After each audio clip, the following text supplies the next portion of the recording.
Yo, what's up mga par? Blessed day sa ating lahat. It's your girl, Roxy V. So yun, what's up mga par? Good morning. Magandang araw. Blessed day sa ating lahat. Andito ang bakulaw. Andito na ako. Andito na ako. So yun mga par, isa na sa taga-araw natin. Bilang isa. Bilang pera. Sa Dasmariñas daw guys, walang pasok. Ready na tayo para pumasok mga par. Let's go. So yun mga par, pasok na tayo mga par. Tapos lang pasok natin mga par, tapos 11:25. So let's go, bye. So dyan nga mga par, nakasakay na ako ng Monica. Ba't nasa biyahe na tayo? Patulala pa siya. So yun mga par, 8:09 na. Check na natin yung mga product kung kompleto ba para pag nag-inventory tayo, dire-diretso na. Let's go, panoorin nyo naman ako kung paano magpapanggap. Aray mo, paka. Tapos dyan nga mga par, check ko na yung mga grab food order namin. Kanina sinusulat ko na din para mamaya pag nagbilang ako hindi na ako mahirapan. Yan mga par, bilang-bilang na mga par, panggap na. Tapos yun mga par, tapos na nga pala ako sa product inventory namin. Dito na ako sa may daily sales na. Yan, pinipicturean ko na kasi need namin yun sa reports namin kasi sinisend namin siya sa Viber. Tapos yan, sinusulat ko ulit yung mga non-food product naman. Tapos yan, may biglang dumating na kuha ng basura. Binigay ko muna yung mga basura namin mga par. Tapos picture ulit, yan. Yung mga bumili pa, late sales na yan mga par, yung binibenta ko dyan. Tapos yan, bilang na tayo ng mga pera mga par. Tingnan na natin ang katotohanan kung short ba or may over.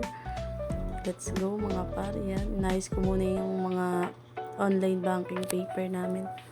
Kasi mga par, bilang na tayo ng pera mga par. So dyan mga par, sakto naman yung pera namin. Over lang siya ng piso. So hindi siya sakto kasi nga over siya. Aray mo, paka.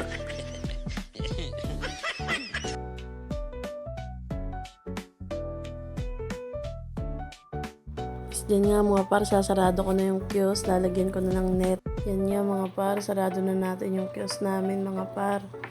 Yung dami pa mga taong dumadaan. No? Daming tao sa SM mga par, kahit may bagyo na, di talaga nila naiisip na yung mga empleyado doon, inaantay silang umalis para magsara na yung SM talaga mga par. Tapos din nga mga par, tinanggal ko na yung ID ko. Tapos yan, tapos na yung pagpapanggap natin. Nakapag time out na tayo. Kaya bubuksan na ulit natin yung value natin mga par. So yan mga par, sarado na talaga natin yung kiosk. Yan, nagpakyat tayo konti sa camera mga par. Yan, pupunta na tayo sa sakayan mga par.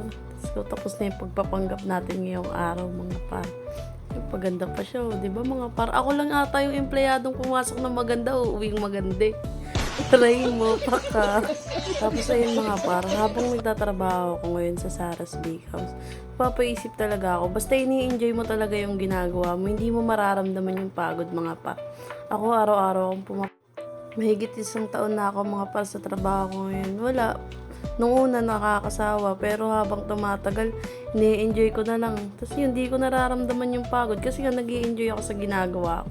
Nag-i-enjoy ako sa mag-serve sa mga customer ng mga gago, sa mga babait na customer, sa mga kupal na customer. Basta yun lahat, ini-enjoy ko lang yun para hindi ko nararamdaman yung pagod. Kasi yun sinasabi ko sa sarili ko, life goes on. Buhay ka, may problema. Pero habang buhay ka, dapat laging may solusyon yun mga par. Kaya pupunta na tayo ng sakayan mga par, tama na kwento. Hangin, grabe, lakas ng bagyo ata talaga. So yun mga par, talalakad tayo papuntang sakayan mga par. Tapos dyan mga par, naglalakad na nga ako papuntang sakayan. Naiisip ko din, ang hirap talagang mag-commute mga par. Lalo na sanay na ako may motor. 1 taon din mahigit akong may motor tapos biglang nawala mga par. Ayoko sa lahat yung tipong, syempre ako malaki akong tao, tapos ako yung huling sasakay, biglang magtitinginan yung mga ibang pasahero sa akin kasi paano ako magkakasya, isa na nga lang yung kulang. Wala, kailangan yung mag-adjust, sasakay ako So yun mga par, tara, ulan na.